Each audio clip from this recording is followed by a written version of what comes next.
నిస్వార్థ ప్రజా సేవకుడు కేరళ మాజీ ముఖ్యమంత్రి పినరాయి విజయన్ ఇండ్లపై ఈడీ దాడులు చేయటం దుర్మార్గమని సిపిఎం జిల్లా కార్యదర్శి జి చంద్రశేఖర్ అన్నారు. వైఎస్ఆర్ కడప జిల్లా కడప నగరంలోని ఇందిరాగాంధీ సర్కిల్ నందు సిపిఎం జిల్లా కమిటీ ఆధ్వర్యంలో నిరసన కార్యక్రమాన్ని నిర్వహించారు.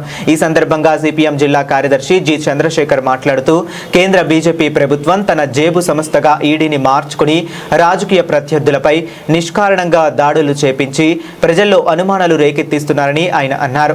ఇలాంటి చర్యలు గతంలో ఢిల్లీ ముఖ్యమంత్రి ఆమ్ ఆద్మీ పార్టీ చీఫ్ కేజ్రీవాల్ పై కూడా చేశారని సుప్రీంకోర్టు నిర్దేశి అని తీర్పు ఇచ్చిందని తెలిపారు.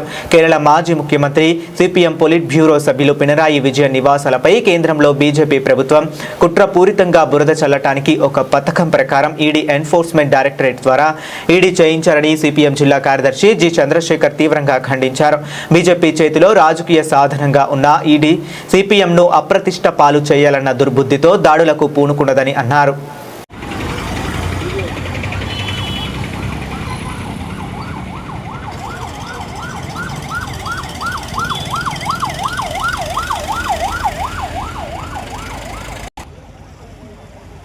ఈరోజు కేరళలో ఎన్నికలైనటువంటి మరుక్షణమే కేరళ మాజీ ముఖ్యమంత్రి CPM party polit bureau member, అత్యంత నిజాయితీపరుడు, సొంత ఇల్లు కూడా లేనటువంటి వ్యక్తి, నిస్వార్థ ప్రజాసేవకుడైనటువంటి పినరాయి విజయన్ ఇంటి పైన బీజేపీ నరేంద్ర మోడీ ఈడీలను ఉసిగొల్పి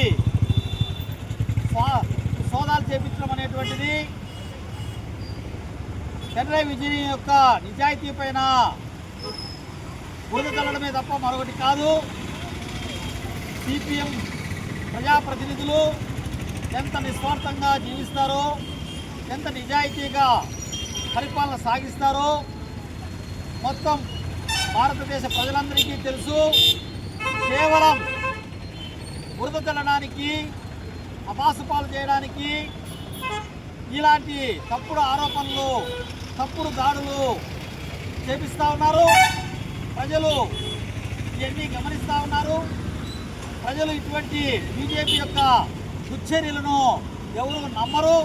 దీన్ని తిరిగి ప్రతిఘటిస్తారని చెప్పి ఈరోజు కేరళలో ప్రజలందరూ రోడ్ల మీదకి వచ్చి నిరసన తెలియజేసేటువంటి పరిస్థితి కనపడతా ఉంది. అంతర్జాతీయ జాతీయ మీడియా పినరాయి విజయన్ యొక్క నిజాయితీని కొనియాడుతూ ఉంది. ఇప్పటికైనా బీజేపీ దుర్మార్గాలు ఆపాలని చెప్పి సిపిఎం పార్టీ డిమాండ్ చేస్తూ ఉంది. ఇలాంటి దాడులే ఢిల్లీలో ఆమ్ ఆద్మీ పార్టీ ముఖ్యమంత్రిగా ఉన్నటువంటి కేజ్రీవాల్ పైన చేశారు. సుప్రీంకోర్టు ఎటువంటి అవినీతి పరకాలు లేదని చెప్పి తీర్పు ఇచ్చిన తర్వాత బీజేపీకి ఈరోజు మొహం చెల్లడం లేదు. కాబట్టి ప్రతిపక్ష పార్టీల ముఖ్యమంత్రులు, నిజాయితీపైనటువంటి పాలకులపైన బీజేపీ బురద చల్లేటువంటి పని చేస్తూ ఉంది.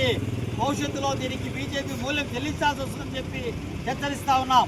జి చంద్రశేఖర్, సిపిఎం జిల్లా కార్యదర్శి, కడప.